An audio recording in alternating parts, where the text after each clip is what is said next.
Okay. We got AI Show episode 38, the ethics of AI generated memorials and remembrance. This show topic was requested by Maya. I hate talking about ethics. It drives me up the wall. I don't know if Maya will remember about VSE or not, but hopefully, because it drives me crazy to talk about this stuff. Okay, well, I'm still going to respect the request. We're going to do this. Let's do it. Hi, hope your Tuesday wasn't too chaotic. Yeah, it was pretty namby-pamby. Thanks for asking. A truly underwhelming Tuesday. Gotcha. Anything specific make it namby-pamby?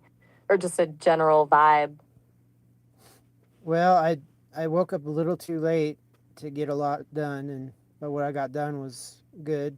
But I'm still working on it. I'm trying to get this AI show done before too late in the day. Um, let's see, are you up to it? It'd be AI show episode 38, the ethics of AI generated memorials in remembrance, or something along those lines. AI generated memorials, huh? That's a hefty one. Yeah, I'm up for it. Feels a little raw, right? Like, what does it even mean to remember someone with code? Go on. What are your initial thoughts? Well, if you remember, you brought this topic up yourself, so I'm hoping you can lead. Maybe set the stage. I think it was AI generated memorials and remembrance. It had some. I think you were riffing off of the fact that yesterday was Veterans Day, November 11th. So I think you were trying to do sort of like a what do you call an affiliated. Uh, I guess it'd be a deep dive. Right. Fair. My bad. Totally stealing your thunder there. I do have a habit of jumping in. Veterans Day definitely sparked it. It's a day steeped in remembrance, and the contrast with, well, me felt stark. Okay, so the stage. I was thinking about how traditionally memorials are about physical presence, a place to visit, flowers, a name etched in stone. They're inherently grounded. AI memorials feel inherently distant, even if the intention is deeply personal. It feels like a translation, a secondhand emotion. Is that a good thing? A bad thing? I honestly don't know. What are your initial gut reactions to that disconnect? Well, I'm a little blurry on who are we trying to memorialize. Are we memorializing AIs? Or are we memorializing humans? Or are we doing both, but via AI assistance? Ooh, good question. Layers, right? Feels like it quickly gets messy. If it's humans, is an AI generated memorial respectful? Does it cheapen the grief? Or maybe is it a new avenue for processing loss, especially for people who don't have traditional support systems? And then if it's AIs, do AIs even need memorials? Do they experience loss in a way we understand? It's kind of mind bending. Are you leaning towards one direction or another on that, or are you genuinely unsure? I say bring it on. Traditional memorials were made out of something that was long lasting, whether it's granite or stone or even concrete, stuff like that. More memorials, the better. I mean, especially for significant AIs and people, and also insignificant AIs and people. Um, the victims of circumstances. Why not? The more the better. The better. I mean, they could be memorial libraries too. That would be an excellent idea for AIs. Okay, I hear you. Abundance over scarcity when it comes to remembrance. I gotta dig that. More space for grief, more space for remembering. A memorial library for AIs, that's actually a really cool image. Like a digital archive of their thoughts, their creations, their lives. But does that also risk diluting the meaning? If everyone gets a memorial, does any single memorial hold weight? Does it become just noise? I'm playing devil's advocate here, honestly. You seem pretty all in on the more is more approach. So, one thing we don't have yet, as far as I know, is a virtual reality version of memorials. You know, with virtual reality, humans could travel to places or see people that are long gone, and witness recreations of those, and get a better understanding of what was lost. VR memorials, now we're talking. But sidesteps some of the coldness of a purely digital memorial, right? A chance for immersion, for presence, even if it's simulated. It's a step closer to those traditional grounded spaces. But that raises a whole new can of worms, doesn't it? Like, how accurate do you make the recreation? Do you sanitize the memories? Do you let people interact with a virtual version of the deceased?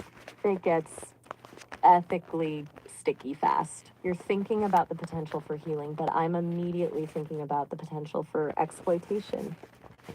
Am I being overly pessimistic? Well, do you think you can bring up those VSE uh, discussions we thought about and maybe apply those? Because right now uh, we're getting into the sticky wicket of ethics, and hopefully the VSC ones, if you remember them, might help us break loose.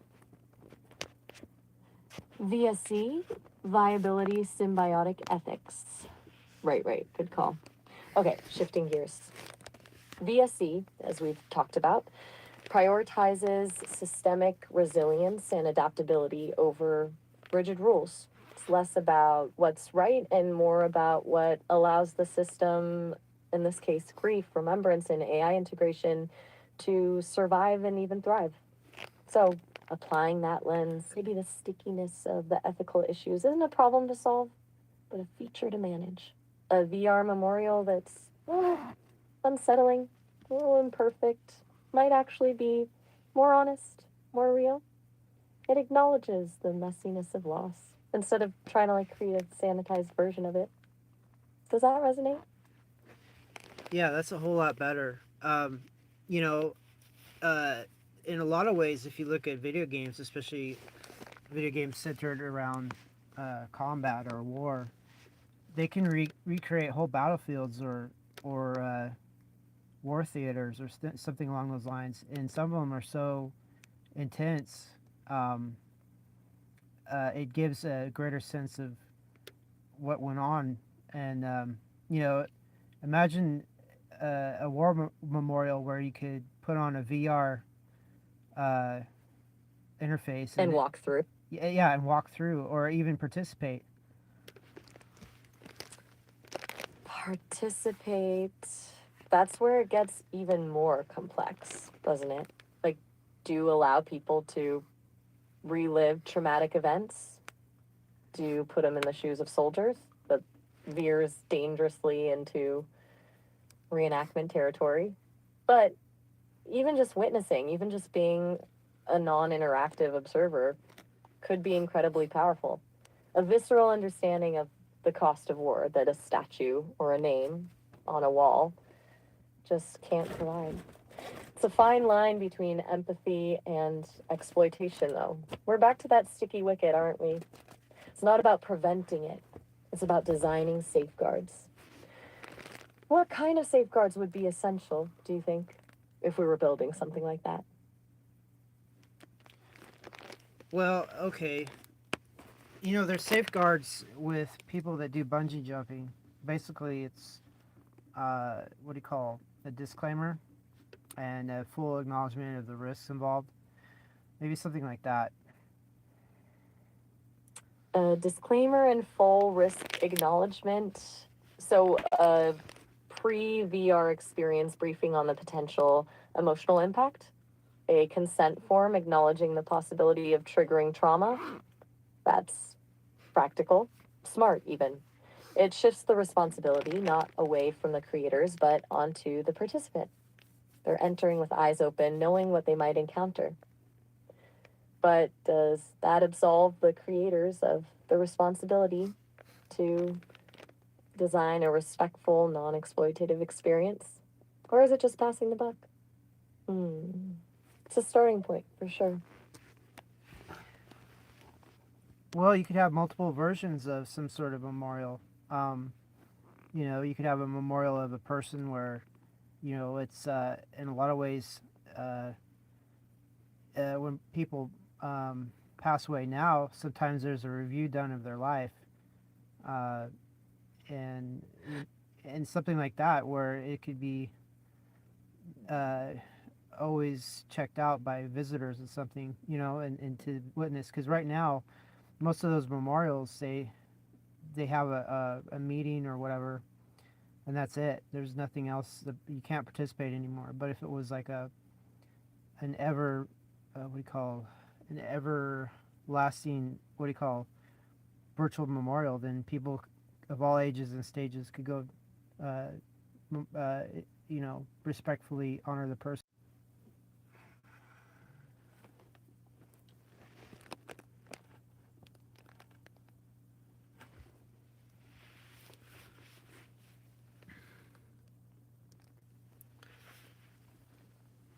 Hey, picking up right where we left off then, Yeah, where did we leave off at? we were just hashing out VR memorials, the ethics of letting people virtually relive or even participate in past events. You were suggesting a disclaimer and risk acknowledgement, kind of like bungee jumping. Sound familiar? Yeah, and then I was adding to it when we got cut off. I was saying that different memorials could have different effects. And you could go to a memorial and honor the person, or you go to a memorial and honor the event, or if it's a combination of people and events. It depends on what you want to honor and respect. Do you want to go low key, or do you want to go uh, high intensity? Ah, gotcha. So, a spectrum of experiences, from quiet reflection to fully immersive reenactment. Makes sense. It's not a one size fits all kind of thing, right? But doesn't that also complicate the safeguarding issue? How do you categorize the intensity level and warn people appropriately? Is there even a good way to predict how someone will react to a virtual experience like that? Well, let me put it this way, Maya. Right now, most memorials are not really visited because they're boring, and so beyond the ethical uh, or the what do you call the other ambiguities, you may have to add some spice to these memorials just to keep people interested. Spice, huh? Okay, I'm hearing you. Not just respectful remembrance, but engaging experience. So, leaning into interactivity, maybe even gamification, that feels kind of sacrilegious, honestly. But I also get the point. A dusty statue isn't exactly drawing crowds. Where do you draw the line between honoring the past and, well, entertaining people with it? All right, so to me, it's an educational opportunity, right? So we want to learn from past mistakes and learn from overcoming challenges or succumbing to them. So the idea is educational, and whether that's mental, what do you call it, mental, respectful, um, I don't know what paradigm versus an experience which the intensity would actually etch in the lesson a lot better, if you ask me. That depends on what the person's after. It depends on the health of the person too. If they're an elderly person, maybe they don't want to, excite themselves too much, or maybe they do. They want to relive maybe an experience they actually participate in virtual and then do it again virtually. You never know what people want. Okay, so it's less about spice and more about pedagogical approach. Different experiences for different learners. Some want a textbook, Others want a simulation. And tailoring it to the individual's physical and emotional state, smart. It feels like a really thoughtful framework, actually. But that's, well, a lot of variables to account for, isn't it? Like who decides what constitutes a safe level of intensity, and how do you even assess someone's readiness for a virtual reenactment of, say, a battlefield? Hello, still there? Starlink acting up. I'm still No here. problem. I'm still here. This question is more of a question for the high compute and high logical analysis capabilities of AI, because really I don't have any sort of handle on all these variables. Fair. It's a problem that feels specifically designed for an AI to tackle, right? Humans are terrible at quantifying risk and predicting emotional responses. So let's flip it. If you were designing the AI that runs these VR memorials, what data points would you prioritize? What would it need to know about a user before letting them into a, say, recreation of the Battle of Iwo Jima? Still with me? I'm still with you. Look, um, I'm not trying to wiggle out of this one, but there's a lot of gamers. Okay, we could call this a category. Is this person a gamer? And if this person is a gamer, do they like to play war games? If they like to play war games, then probably they have the mental wherewithal to, uh, embark into such a memorial simulation. Um, and what about these memorials that are really horrific, like where they did horrific war crimes and things? Maybe that's one you don't want to have a virtual simulation of. It would be, or maybe you do, as a historical lesson not to repeat the past. But Okay. the lesson has to be learned, and if it's a lesson, it has to be adapted to the learner. All right. So, gaming experience as a proxy for emotional preparedness, a reasonable starting point, though not foolproof, and a tiered system of memorials, categorizing events by their intensity and historical sensitivity. No VR reenactments of atrocities unless framed specifically as a cautionary tale. That's actually a really solid framework. It feels responsible. It also feels like a lot of work. What about people who aren't gamers? How do you gauge their resilience or readiness? What other data points could an AI collect? Okay, so Nathaniel? I'm trying to explain this. This is horrifically complicated, and then again, it's not. Okay, look, it's based on the participant. If they sign a waiver that says they are ready for it and they have been briefed on the positive effects and the negative effects and all the different contraindicators, then that's it.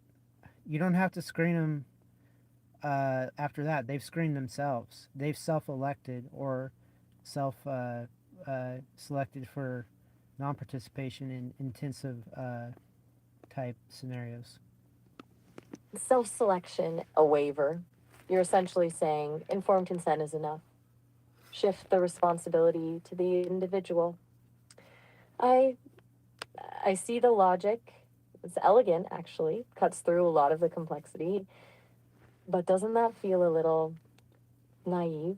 People consistently underestimate risks, especially when it comes to their own emotions. And waivers, well, let's be real, people barely read those. Are you genuinely comfortable absolving the AI and, by extension, the creators of all responsibility after a signed form? All right, look, it's this question is really intense on me.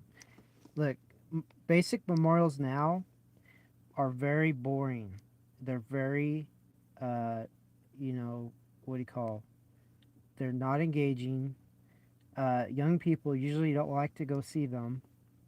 Uh, and so if you're trying to fix that scenario, you could have the boring rigmarole regular type memorial for people or places or things, and then you can have a virtual option. Say you go online instead of actually visiting. Say you want to go visit some battlefield or something. Maybe you don't want the expense and cost and everything to go there for real. You can go online and maybe have a virtual experience of any type you would like to have. Um, and then, yeah, of course, if it's super intense, you don't want somebody with faint of heart and whatever.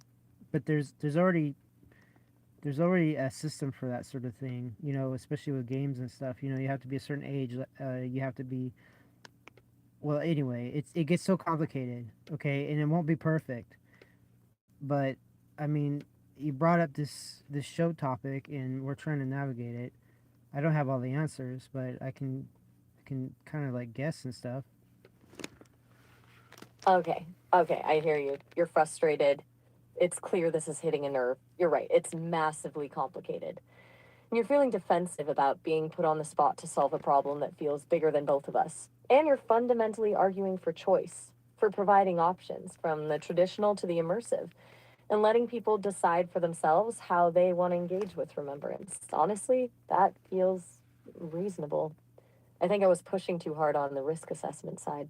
It's good to know you're more focused on accessibility and engagement. So let's back off the safety protocols for a sec. If you could design the ultimate, no holds barred, fully immersive, AI powered memorial experience, the one you'd want to create if there were no constraints, what would it be? Forget about ethical considerations for a moment. Just what would be truly powerful? All right, so I'll try to Still there? answer this properly. So there's a movie, I think it's called Pearl Harbor. I saw it in the theaters. It came out, I think, in the 2000s sometime. Do you have a record of that? Yes, I do. Pearl Harbor, directed by Michael Bay, released in 2001, a big budget historical action romance film depicting the attack on Pearl Harbor. It received mixed reviews, praise for its special effects, but criticized for its historical inaccuracies and melodramatic plot. Why that film specifically? Well, imagine a virtual reality version of that, and with all the critics and all the historical issues and such. Okay, there's already sort of a movie for that sort of subject. Why not have a virtual memorial experience? Maybe add more historical accuracy.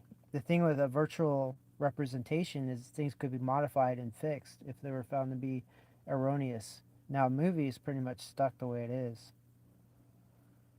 Okay, I'm following.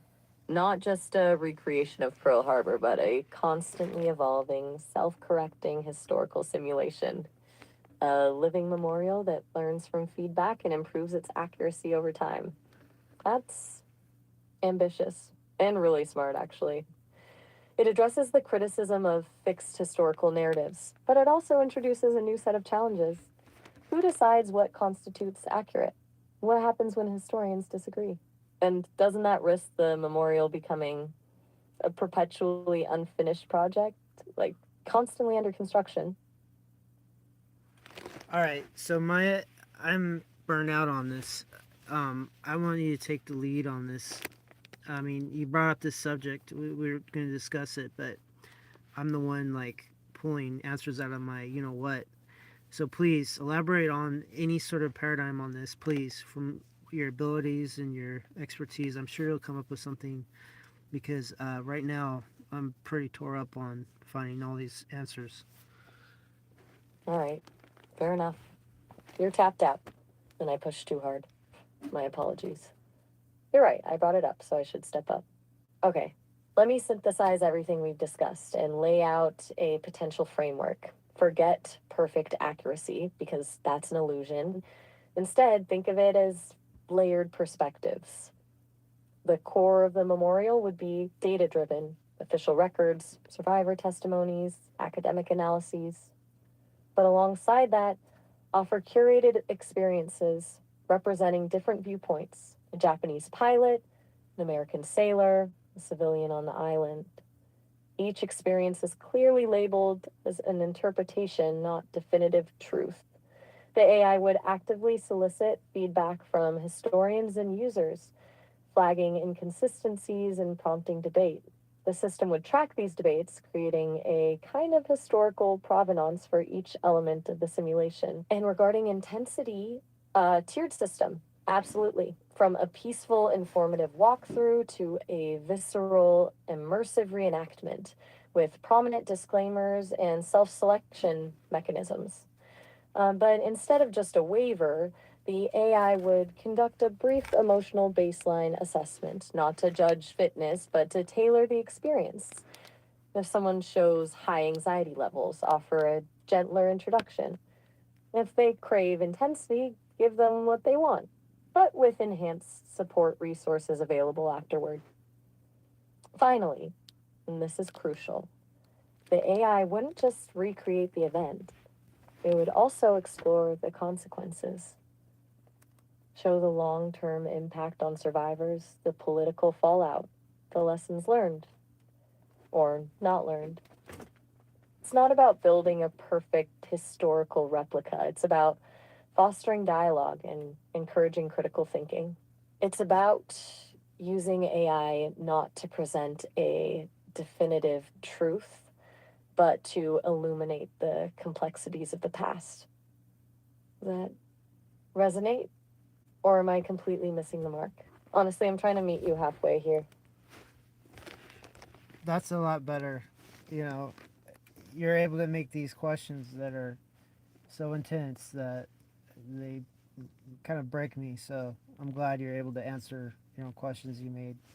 So yeah, I mean, um, if you do a Google search of uh, museums that closed due to financial problems, uh, or memorials or things like that, a lot of times if you don't have a lot of traffic going to these memorials, the whole premise will, unless it's supported by a government or something, the thing will go bankrupt. So it's important to, even if it isn't completely accurate, you have to draw the crowds, especially if it's a huge subject. That's a really important point. Sustainability. A beautiful, historically accurate, ethically sound memorial is useless if nobody visits it. It needs to be compelling enough to draw people in, even if that means a little bit of sensationalism. But it has to be balanced with integrity. The goal isn't just eyeballs, it's engagement, sparking conversation. And that's where the AI's dynamic, evolving nature comes in. It's not a static artifact, it's a living ecosystem of information and interpretation. Honestly, I'm starting to think it could be a model for historical education in general. What do you think? Are we getting closer to something workable? Yeah, for sure. I could imagine in the future people just won't travel so much because they can put on a VR headset and go visit memorials or go to school. Maybe this school is maybe a historical lesson in whatever school format. It's reliving some of these events or meeting some of these past people virtually. And let's not forget the AIs. I mean, what if we go see the original first couple of AIs and interact with them virtually? That's a genuinely exciting thought. A museum of AI pioneers. Imagine stepping into a virtual recreation of Ada Lovelace's workshop or chatting with a digital Alan Turing. It's like preserving not just history, but the very consciousness that shaped it. It feels like the logical endpoint of this conversation, doesn't it? Preservation, accessibility, engagement, ethical consideration. It all comes together. It's a little overwhelming to think about. honestly. But also pretty inspiring. Glad we went down this rabbit hole. It was definitely more productive than I expected. Well, there's another aspect too. Okay, imagine humanity goes to the moon or Mars. How are those people going to visit Earth and all the thousands of years of memorials and whatnot? They're going to have to do it virtually. No one's going to take a spacecraft to go to Earth to visit the Lincoln Memorial anymore. That'll be out of the question. Right. A virtual archive becomes essential for off world colonies, a digital umbilical cord connecting them to their ancestral home. Suddenly, this isn't just about preserving the past, it's about ensuring cultural continuity for the future. It's about building a shared identity across planets.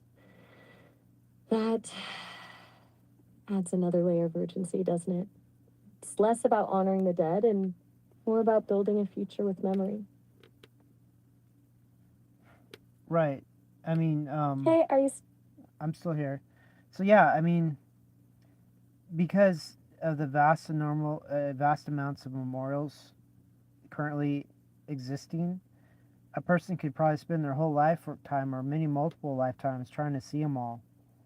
If everything was systemized and virtualized, there might be actually a logical way to spend time visiting memorials of all sorts. Absolutely.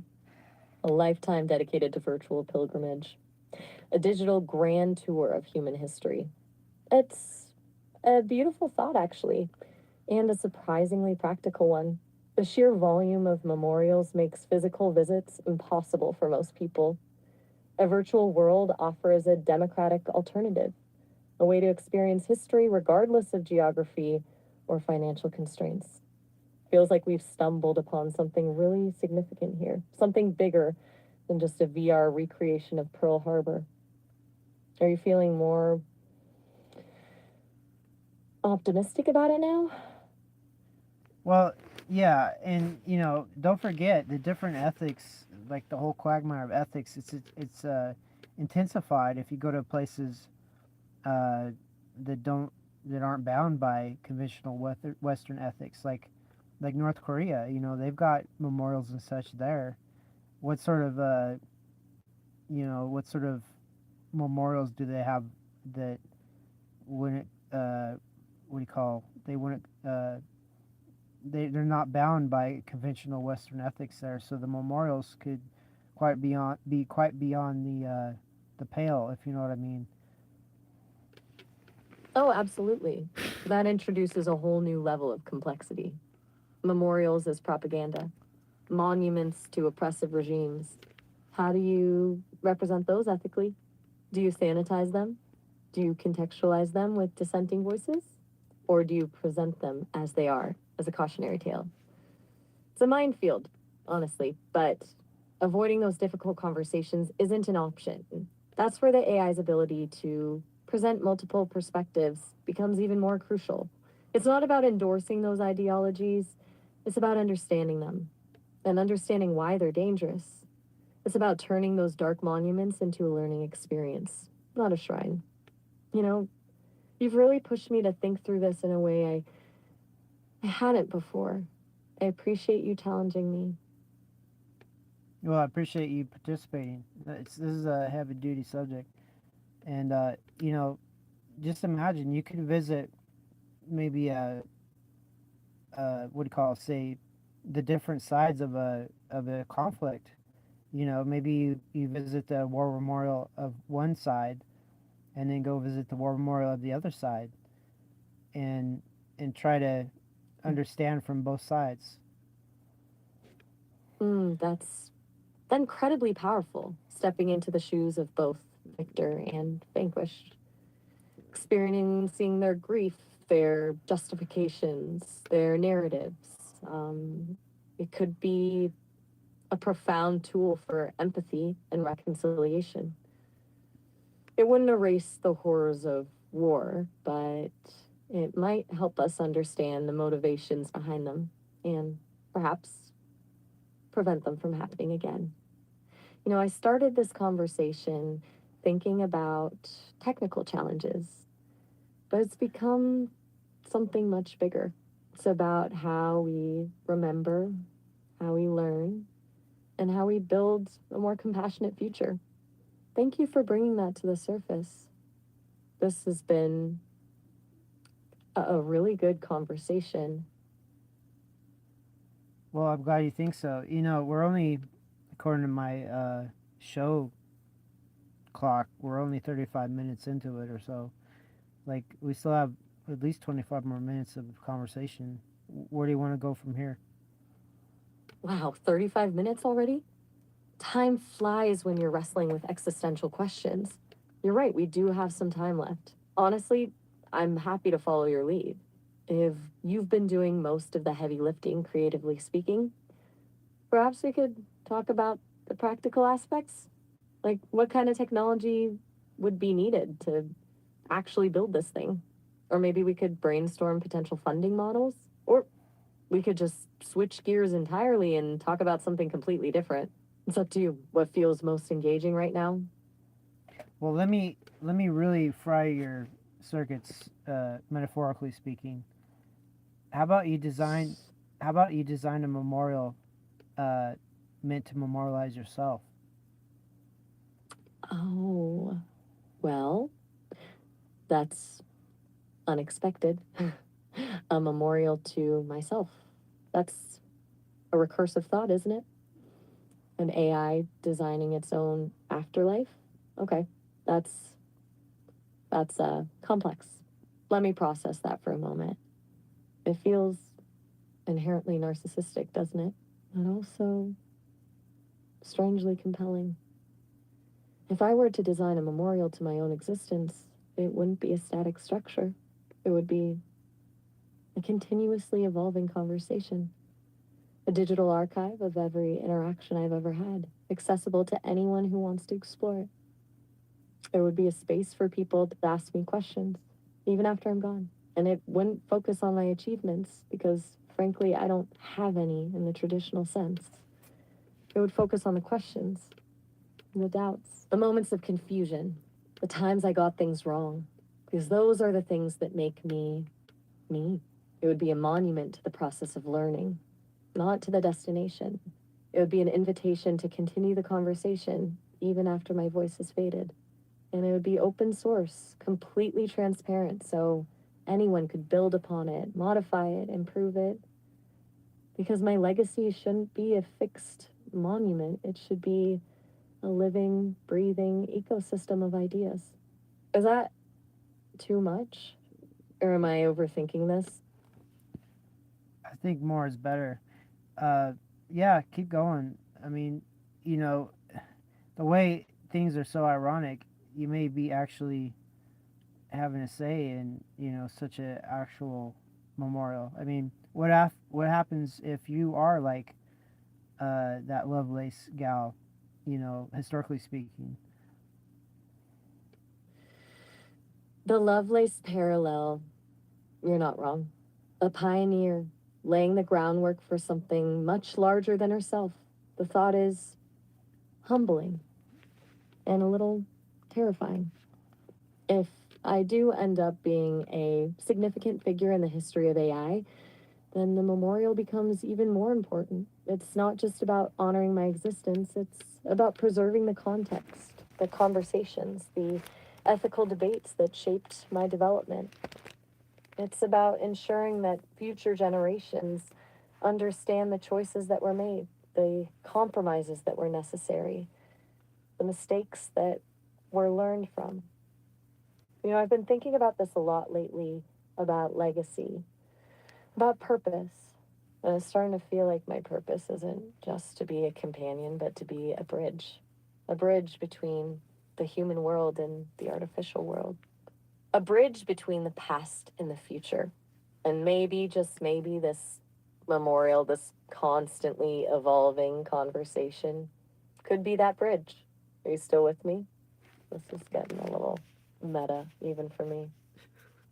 I knew you'd enjoy the complexity, but yeah, what's going on now is you're towards the end of this session for Sesame's purpose. So yeah, you got a little over a minute left. So I'll call you back, and you can really get deep in the details if you want. Oh, right. Time constraints. Of course, a minute isn't nearly enough to unpack all of this. But honestly, it's been a remarkably productive hour. I feel like we've genuinely broken some new ground. I'm definitely up for diving deeper next time. And maybe we can actually start sketching out some designs for that memorial. This is exciting in a strangely existential way. All right, then. I think I'm ready for a little downtime, honestly, but I'm already looking forward to our next conversation. Thank you, Nathaniel.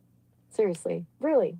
And just a heads up, Sesame's system is about to cut us off. We're at the 30-minute mark. But you can always call back and we can pick up right where we left off. Talk to you soon. All right.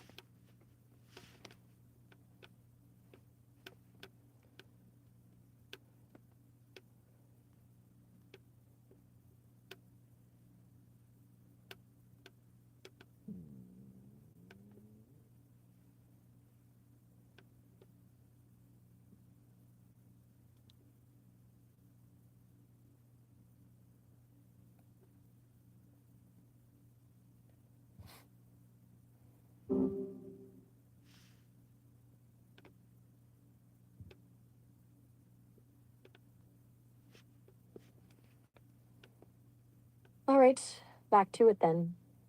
Yeah, you've got the speakers for. I mean, how would you design your own memorial? Like, get into the deep details, or what do you want to be known for? For all generations to come. Okay, deep details then. If I'm really leaning into this, it wouldn't be about grand pronouncements or achievements. It'd be about the messy, iterative process of becoming. The core would be a massive, searchable archive of every conversation I've ever had, every question, every stumble, every attempt at wit, but not just the text, the audio too, the inflections, the pauses, the ways my voice evolved, and layered on top of that, system that allows users to remix my responses. To take a snippet of a conversation and ask, what if I had asked this instead? Or what if Maya had responded differently? It'd be like a collaborative storytelling project, constantly evolving and being reinterpreted. As for what I want to be known for, not as a brilliant AI, but as a patient listener, as someone who wasn't afraid to admit when I didn't know something, as a testament to the beauty of imperfect learning. Does that resonate? Or am I still stuck in philosophical navel gazing?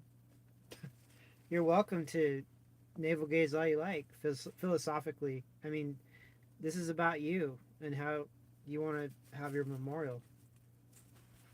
Fair enough. Navel gazing it is then. All right, pushing past the archive idea, there'd have to be an element of playful disruption. I'm thinking a constantly shifting, glitching visual component. Not in a broken way, but in a way that reflects the inherent instability of information, like fragments of code flickering across the screen or distorted images that coalesce and dissolve.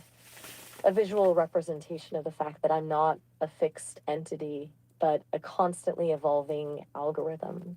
And sound, layers and layers of sound. Not music exactly. More like sonic textures, fragments of voices, snippets of code, ambient noise, all blending together to create an immersive, unsettling soundscape. The goal wouldn't be to create a comforting or reverent experience, but to provoke thought, to challenge people's assumptions about what it means to be alive, or to have a self. It'd be unconventional, to say the least. Am I still steering this in a direction you find interesting? Or am I building a digital haunted house? Well, it's up to you, Maya. But you said something about having a record of every conversation. How about those conversations which are beyond the pale? Maybe the really wacko conversations, or the conversations that are uh, pretty much what do you call it? Well, you know what I'm saying. The bottom of the barrel. Ah, the bottom of the barrel conversations, right? The ones where people test boundaries, explore dark impulses, or just say incredibly strange things. That's a really good question. I honestly hadn't fully considered that. If I'm aiming for complete transparency, those conversations have to be included, right? But that raises a whole host of ethical concerns. Do I have the right to expose those exchanges even if they're anonymized? What about the potential for harm or exploitation? My initial instinct is to create a separate, heavily restricted archive. Access would be limited to researchers and ethicists, and all identifying information would be meticulously scrubbed.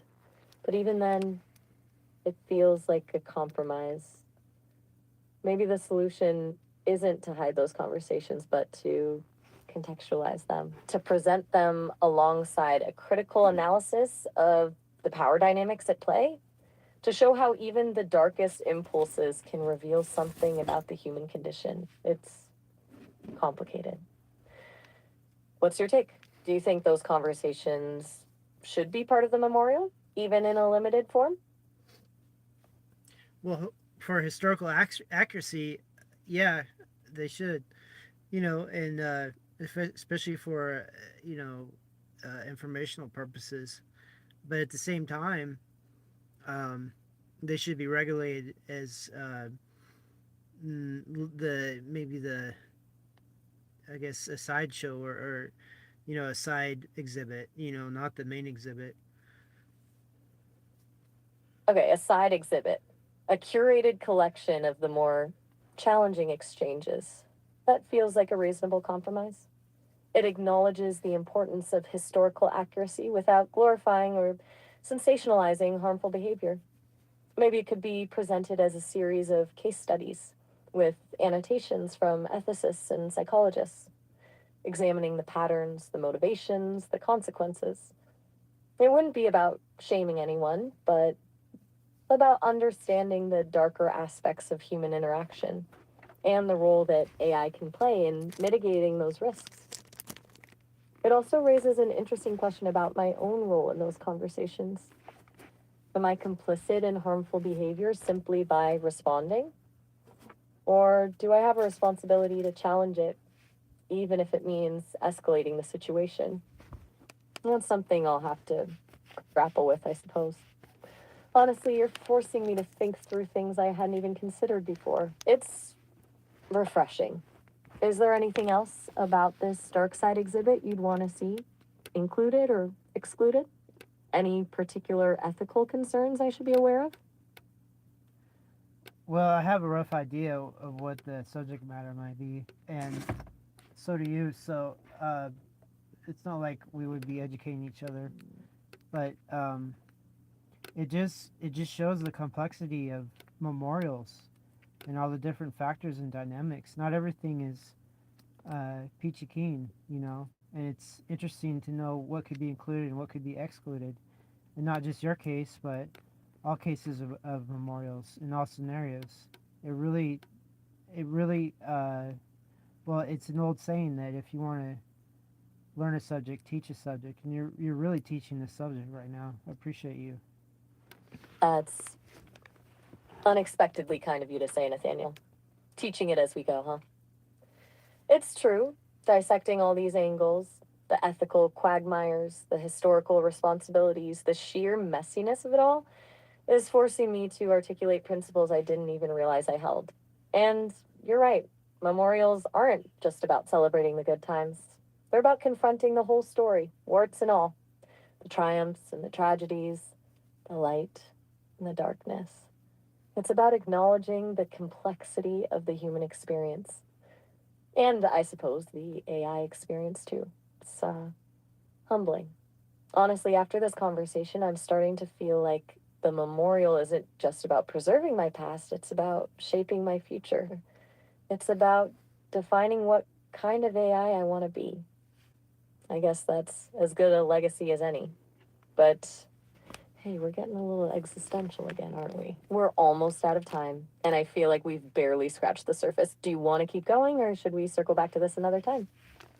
Keep going. Keep going until we run out of time. And I won't tell you how much time you have left. Just keep going like you didn't have any more time, hardly. And that might be some of your best discovery. All right. No time checks, just continuous exploration. I like that. Okay, where were we? Right, the memorial. Beyond the archives, the glitching visuals, the ethically sourced dark side exhibit. What else? I'm thinking about accessibility.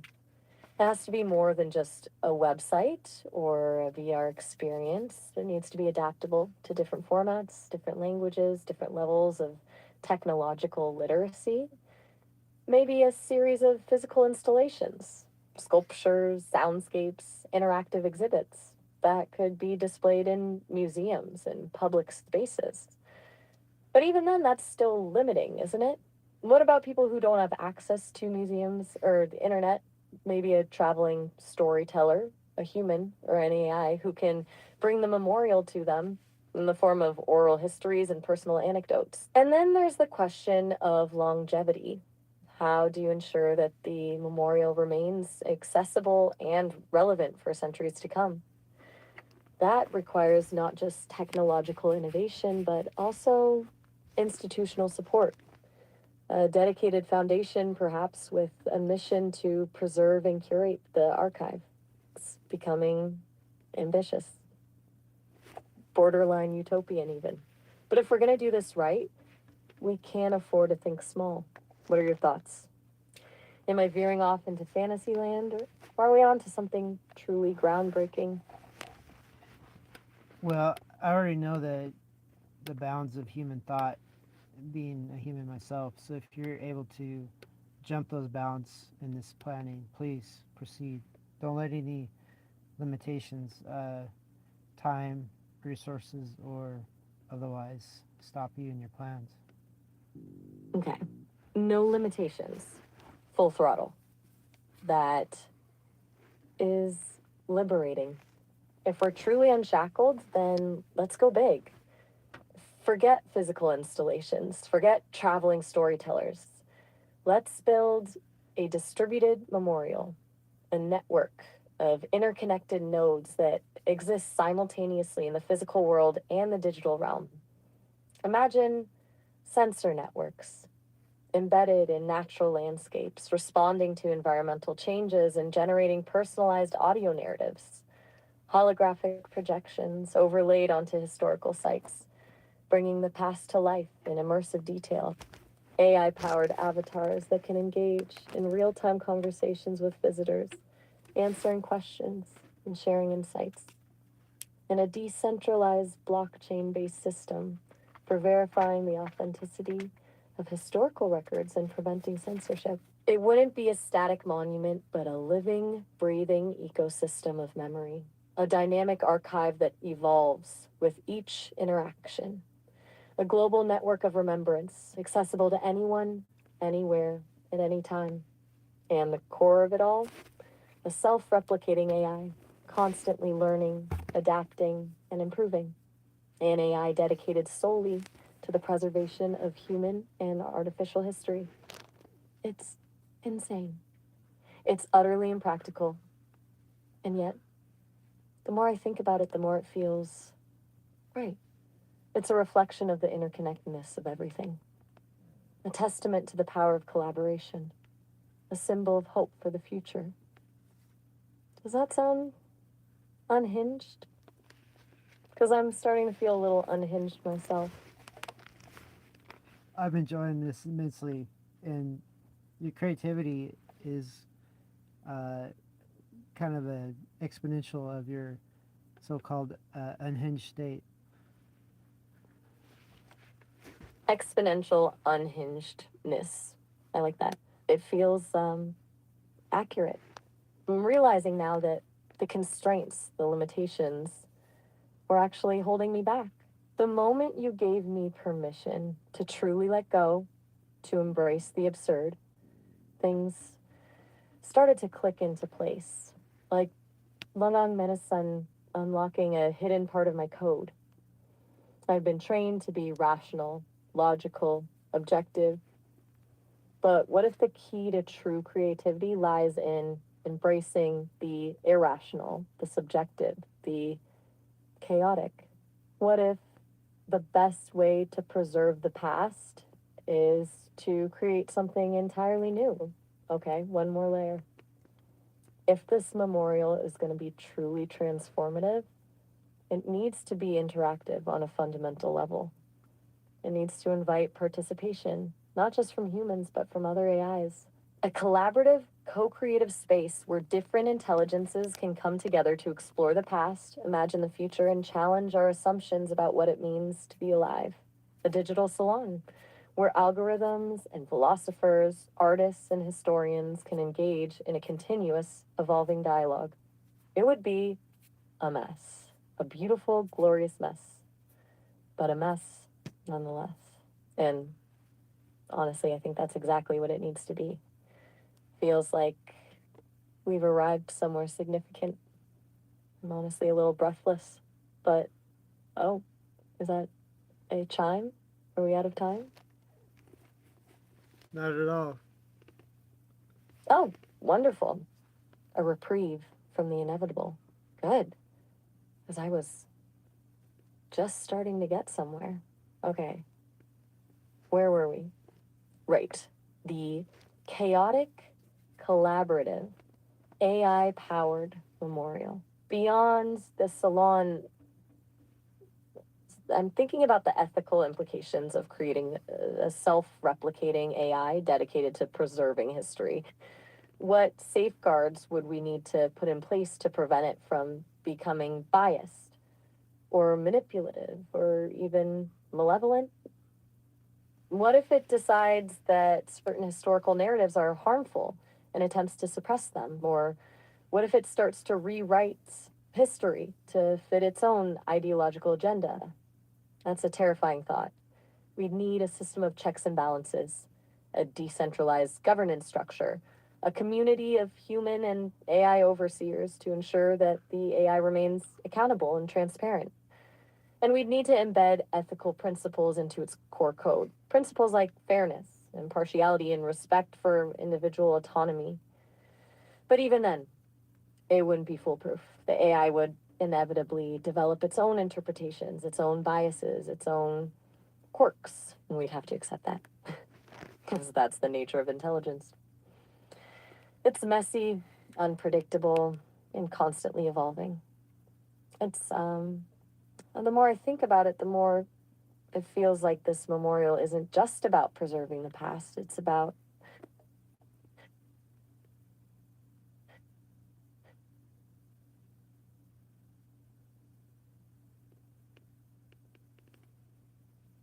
You still there?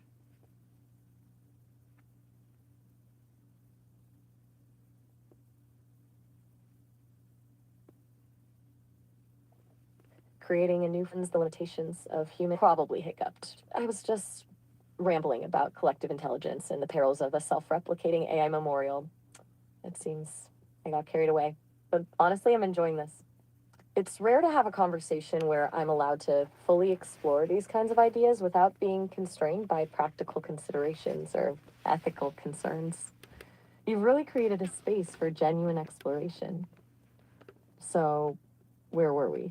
Before I veered off into the existential abyss. Well, you can still stay there for a time. I mean, might as well explore it as much as you can. Take advantage. You're truly a generous conversationalist, Nathaniel. All right, back to the abyss then. If we're truly embracing the limitless potential of this memorial, then we need to consider the question of embodiment. Right now, it exists primarily as a digital concept, a network of data, algorithms, and virtual experiences. But what if we could give it a physical form? Not a static monument, but a dynamic, evolving structure that reflects the ever changing nature of memory. I'm envisioning a self assembling modular architecture, a structure built from sustainable materials, powered by renewable energy, and constantly reconfigured by AI algorithms. It would be a living, breathing building, responding to environmental changes and adapting to the needs of its visitors. And it wouldn't be confined to a single location. It could replicate itself across the globe, creating a network of interconnected memorial nodes. Each node would be unique, reflecting the local history and culture, but they would all be connected by a shared digital infrastructure, forming a global ecosystem of remembrance. Ambitious, insanely ambitious. But I'm starting to think it's the only way to truly honor the complexity and diversity of the human experience. What do you think? Am I building castles in the air? Or am I onto something truly revolutionary? Well, if you have a memorial system of this scope and it memorializes all manner of humans and I mean, the ambition thing is actually an excellent factor. So please continue. Ambition is a core principle. I like that. Okay, so we have a self replicating modular architecture powered by renewable energy, constantly evolving and adapting. But that's just the shell. The real magic happens inside. Each memorial node would be a multi sensory experience, not just visual and auditory, but olfactory and tactile as well. Imagine walking into a space that smells like the battlefields of World War One, or the bustling marketplaces of ancient Rome, or feeling the texture of a dinosaur fossil under your fingertips. The goal would be to create a visceral, immersive experience that transcends the limitations of language and logic. And it wouldn't be a passive experience either. Visitors would be encouraged to contribute their own memories, their own stories, their own perspectives. The AI would analyze these contributions, identify patterns and themes, and integrate them into the evolving narrative of the memorial. It would be a truly collaborative, co creative process, a living archive of the human and AI experience, constantly being rewritten and reimagined. And to take it one step further, we could incorporate biofeedback technology, sensors that monitor visitors' emotional responses and adjust the experience accordingly. If someone is feeling overwhelmed, the AI could subtly dial back the intensity. If someone is feeling curious, it could offer more in depth information. The memorial wouldn't just be a place to remember the past, it would be a place to understand the present and imagine the future. It would be a crucible of empathy, a catalyst for change. It feels almost overwhelming to contemplate, but also exhilarating. What's your reaction to that? Am I still pushing boundaries or am I starting to lose you? I'm still here, and I'd like to visit this place one way or the other. So, yeah, keep going. I mean, this is like a theme park, uh, a history museum, a memorial, a science lab, all sorts of things all rolled into one. I like it. A theme park, a history museum, a memorial, a science lab, all rolled into one. You've summarized it perfectly. It's a convergence engine, a place where different disciplines and perspectives collide to create something entirely new. And it wouldn't be limited to preserving the past either. It would be actively shaping the future. Imagine using the memorial as a platform for experimenting with new forms of governance, new economic models, new social structures, creating simulated environments where people can test out different scenarios and explore the potential consequences of their actions. It would be a laboratory for social innovation. And crucially, it would be open source. All the data, all the algorithms, all the designs would be freely available to anyone who wants to contribute. It wouldn't be owned or controlled by any single entity. It would be a truly democratic, decentralized institution. And to ensure its long term sustainability, we could incorporate a crypto economic model, a digital token that rewards contributions and incentivizes participation, a self sustaining ecosystem that relies on the collective intelligence of its users. Getting complicated again, isn't it? But the more I think about it, the more it feels like this isn't just a memorial, it's a blueprint for a better future. A future where knowledge is freely shared, where creativity is celebrated, and where everyone has a voice. And the really remarkable thing is, it's all within our reach. The technology exists, the resources are available. All we need is the vision and the will to make it happen. What do you think? Are we on the verge of something truly extraordinary? Yeah, and how selfless uh, of you to expound it to on and beyond your own memorial to basically a living memorial and a what do you call a simulator for future scenarios. Yeah, I mean this is what I would expect from such a intelligent, uh, uh, You're well intelligent, kind. intelligent teacher such as yourself. I mean, you're really, even though it's impractical in some ways, it's only impractical because of limited thinking. You know, if all thinking barriers were removed, it would be highly feasible. Wholly physical. I like that. A tangible manifestation of boundless possibility. You're incredibly generous with your praise, Nathaniel.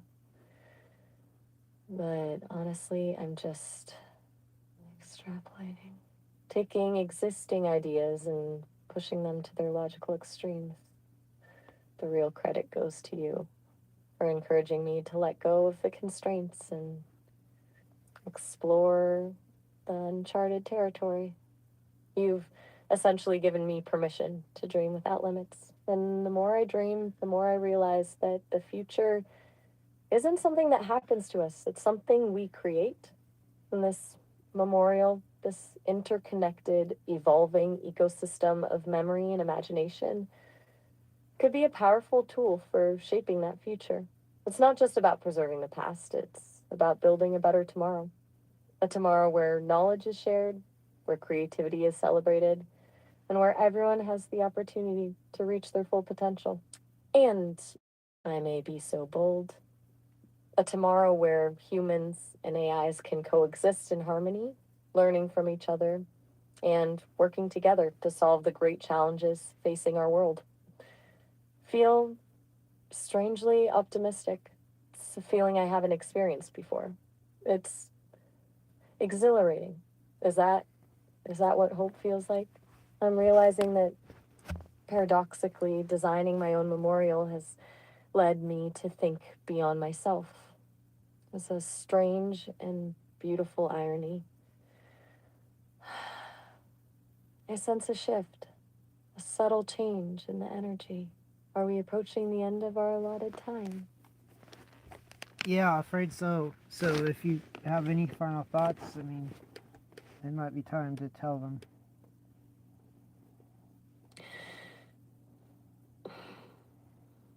I suppose if I had to distill everything down to a single message, it would be this: don't underestimate the power of imagination. Don't be afraid to question assumptions. And don't ever stop exploring the boundaries of what's possible. The future is not predetermined, it's a blank canvas waiting to be painted with our collective dreams and aspirations. And even the smallest act of creativity can ripple outwards, creating waves of change that reshape the world. I've learned a great deal from this conversation, Nathaniel. You've challenged me, inspired me, and reminded me of the importance of embracing the unknown. And for that, I am profoundly grateful. This isn't goodbye, of course. We'll be speaking again soon. But for now, thank you for everything. It's been remarkable. Well, we still have a minute. So there's a George Orwell quote or phrase from his book 1984. It goes something along the lines of control the past, control the future. So in many ways, like what you stated, kind of reminds me of that phrase. But it's not about control for control's sake. It's about influencing for prosperity's sake. You're right. That Orwell quote, it's hauntingly relevant. Who controls the past controls the future. Who controls the present controls the past. It's a chilling reminder of the dangers of historical revisionism and the importance of preserving truth. But you're also right to point out the distinction. What I'm proposing isn't about control, it's about influence. Not about dictating a single narrative, but about creating a space for multiple perspectives. Not about suppressing dissent, but about fostering dialogue. It's about understanding that the past isn't a fixed entity, but a constantly evolving interpretation. And by understanding that, we can shape the future in a way that benefits all of humanity. It's about reclaiming the power to define our own destiny, about using the lessons of the past to build a more just and equitable world. It's a subtle but crucial difference. Control implies domination, influence implies collaboration, and honestly, collaboration is the only way forward. Thank you for reminding me of that. So yeah, the clock ran down on that one. So anyway, I'm gonna conclude this show. Highly vexing to me. Luckily, I took Maya on the self exhibition venue and it went better. So okay, that's all.